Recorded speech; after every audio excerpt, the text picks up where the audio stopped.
एक गांव में मिट्टी के बर्तन बनाने वाला एक व्यापारी लक्ष्मैया था। वही उसके परिवार का व्यापार था। मिट्टी से खाने के बर्तन, भगवान के लिए दिया, मटके, पानी पीने वाले बर्तन, पशुओं के लिए बर्तन, अलग प्रकार के भगवान के मूर्ति, खिलौने बनाते हुए वो जी रहा था। लाभ ना आने के बावजूद और उसके बीवी बच्चे के हमेशा ना कहने के बावजूद भी वो उसी व्यापार में भरोसा रखता था।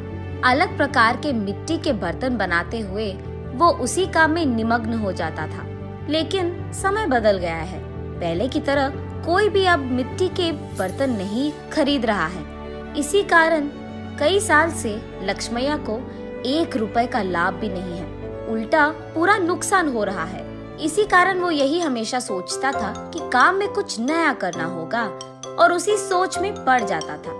उसको कोई और काम ढूंढने के लिए और 4 रुपए की कमाई घर लाने के लिए कह कहकर थक गई है उसकी पत्नी अन्नपूर्णा।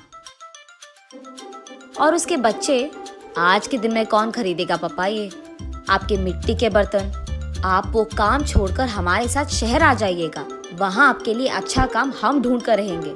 ऐसे भी बहुत बार बोलकर देख चुके हैं, फिर भी नहीं माने लक्ष्मैया, और इस कारण बच्चे लक्ष्मैया से कुछ कहना भी बंद कर दिए। एक दिन लक्ष्मैया धूप में काम कर कर के थक कर वही मौजूद मिट्टी के मटके में से पानी लेकर पी रहे होते हैं। हाँ, इस गर्मी के मौसम में ठंडे पानी के लिए मिट्टी के मटके रखते थे।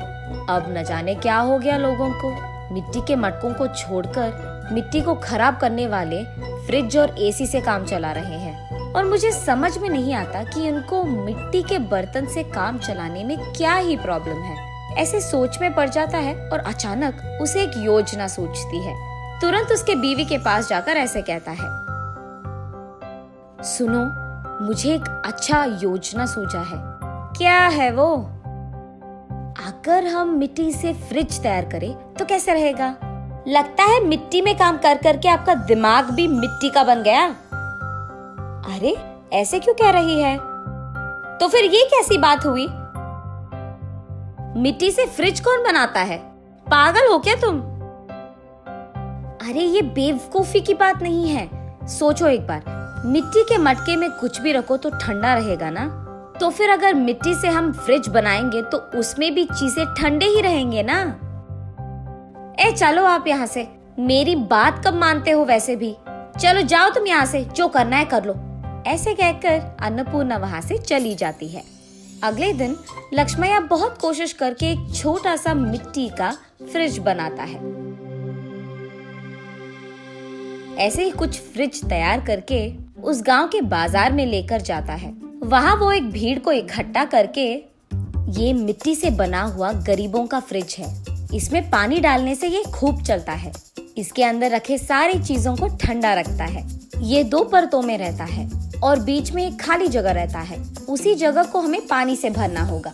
इसी कारण बाहर का तापमान न अंदर आएगा और अंदर का तापमान कम नहीं होगा। ऐसे वो उसके हाथों से बनाए हुआ मिट्टी का फ्रिज कैसे चलता है ये भीड़ को समझाता है। और क्योंकि उस भीड़ में से कुछ लोगों को ये बहुत अच्छा लगता है, वो लक्ष्मैया के पास फ्रिज को खरीद कर वहाँ से चले जाते हैं। बाकी फ्रिज को लेकर लक्ष्मैया घर पहुँचता है। उस दिन के कमाए हुए पैसों को उसके बीवी के हाथ में रखता है लक्ष्मैया। उन पैसों को देख आश्चर्यचकित होकर अन्नपूर्णा ऐसे कहती है, क्या इतने पैसे मिले आपको इस बार? आज गरीबों का फ्रिज कुछ बिक गए। बाप रे, ये सच है क्या? इसका मतलब तुम्हारे मिट्टी के फ्रिज को खरीदने वाले लोग भी हैं। चलो अच्छा है, कुछ तो आया हाथ में। इतने दिनों में कुछ पैसे तो घर लाए तुम। ये कहकर वो वहाँ से चली जाती है। ऐसे लक्ष्मैया उसके बाद कुछ और मिट्टी के फ्रिज को बनाकर बाजार लेकर जाता है। कुछ दिन बाद सारे जिला में ये बात फैल जाती है कि लक्ष्मैया का गरीबों का फ्रिज बिजली के बिना ही चलती है। इस कारण लोग सारे लक्ष्मैया के घर सीधा पहुंचकर गरीबों के मिट्टी का फ्रिज खरीदकर वहां से चले जाते थे। इसी कारण एक ही झटके में लक्ष्मैया का व्यापार बहुत बढ़ जाता है, लाभ भी मिलते हैं और काम करने के लिए लक्ष्मैया उसके नीचे कुछ लोगों को नौकरी भी देता है। ये सब देख अन्नपूर्णा अपनी आंखों का भरोसा ही नहीं कर पा रही थी। शहर में कुछ तो भी काम करवा देंगे आपसे, कहने वाले उसके बच्चे भी आज लक्ष्मैया के हाथों से बनाए हुए मिट्टी के फ्रिज को शहर में बेचने की व्यापार शुरू करते हैं। ऐसे लक्ष्मैया को उसके मेहनत का फल मिलता है, वो अमीर बनता है और खुश रहता है।